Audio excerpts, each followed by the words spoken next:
Good morning guys. Dito tayo sa station to White Beach at high tide.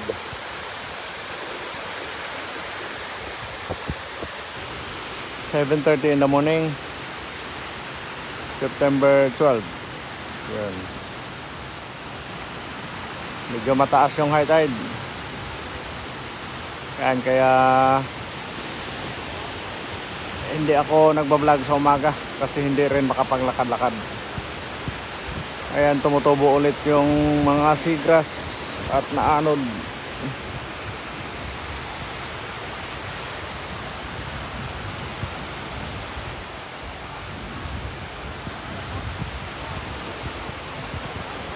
Habagat pa rin guys yung hangin, pero hindi na siya malakas.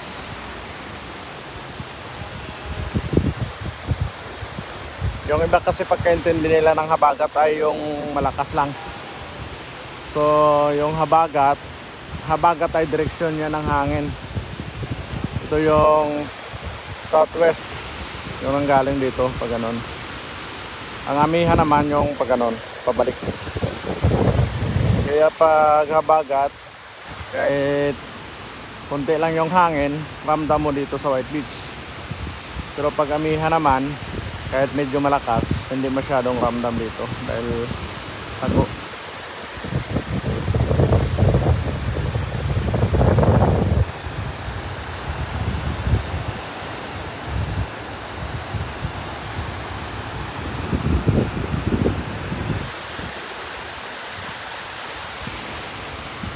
Sa hapon natin guys, malaman kung marami pa rin guest dito. Pero sa hotel kung saan ako nagtatrabaho, mababa talaga ngayon yung occupancy.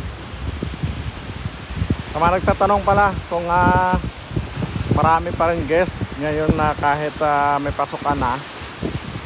Actually medyo mas mababa siya compared nung wala pang pasukan. Pero dahil sa September na, malamang baka October, darami ulit yung mga turista rito.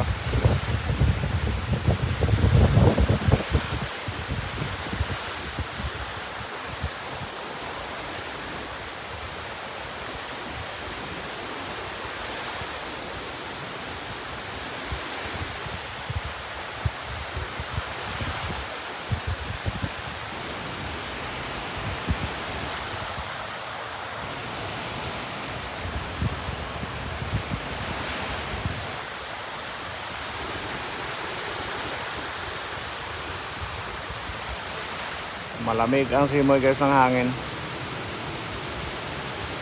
Tamang-tama lang yung templa ng panahon dahil sa hindi siya mainit.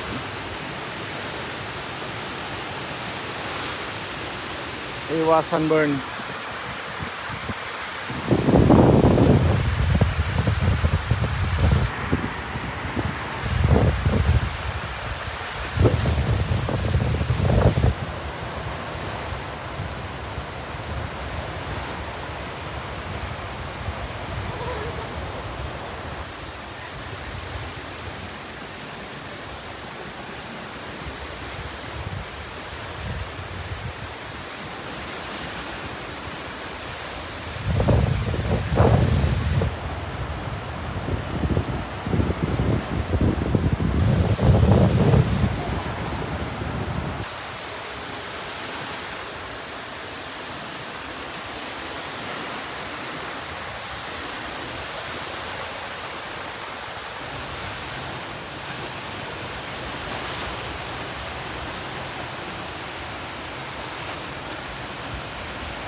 Ito guys, bakit matibay yung maniyog? Tingnan nyo. Ang base nila sobrang laki. Yan. Ganyan kalapad yung sakop ng kanya ugat pag nasa lupa. Kaya kahit sa ito matanggal yung buhangin sa ilalim, matibay pa rin sila.